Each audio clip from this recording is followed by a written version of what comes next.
அவ்வை நெல்லிக்கனியை பத்தி சொன்னாங்களே, எத்தனை ஆண்டு காலமா இன்னைக்கு வரைக்கும் இருக்கு. ஒரு பொருள் 2000 வருஷமா பேசு பொருளா இருக்கு அப்படின்னா அப்ப அதுல எவ்வளவு முக்கியத்துவம் இருக்கும்.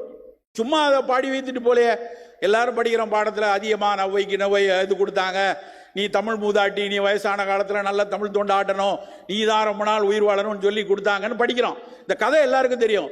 எத்தனை பேர் வீட்டில், எத்தனை பேர் வீட்டில் இன்றைக்கு உங்கள் வீட்டில் நெல்லிக்காய் எத்தனை பேர் வீட்டில் இருக்கு? எத்தனை பேர் வீட்டில் இன்னைக்கு இருக்கு? இன்னைக்கு உங்க வீட்டில் இருக்கணும். எனக்கு தெரிஞ்ச ஒருத்தர் தூக்குனாரு, இல்லையோன்னு தெரியலையேன்னு கையிறக்கிட்டாரு. 2 பேர் தூக்குறாங்க, மொத்தமே 10 பேர் கூட இருக்க மாட்டாங்க. நம்ம எல்லார் வீட்டிலும் இருக்க வேண்டிய பொருள் நெல்லிக்காய். ஒரு கிவி பழத்தையும் ஒரு நெல்லிக்காயையும் கம்பேர் பண்ணுங்க. 60 ரூபா ஒரு கிவி பழம். நியூசிலாந்துல இருந்து வருது, நம்மளாம் வாங்கிட்டு வரோம், ஃபாரின்ல இருந்து வந்திருக்கு. கிவி வாங்கி எங்கள் வீட்டில் சேலட்ல இல்லை, நாங்கள் கிவி, ஸ்ட்ராபெரி, ப்ளூபெரி, பிளாக்பெரி தான் போடுவோன்னு பெரும் பீத்திக்கிட்டு இருக்காங்க. ஆனால் அந்த கிவி பழத்தை விட 3 மடங்கு நெல்லிக்காயில் விட்டமின் சி இருக்கு. அதை கிவியில் இல்லாத பல டானின் முதலான பல ஃபைட்டோ கெமிக்கல்ஸ் நெல்லிக்காயில் இருக்கு.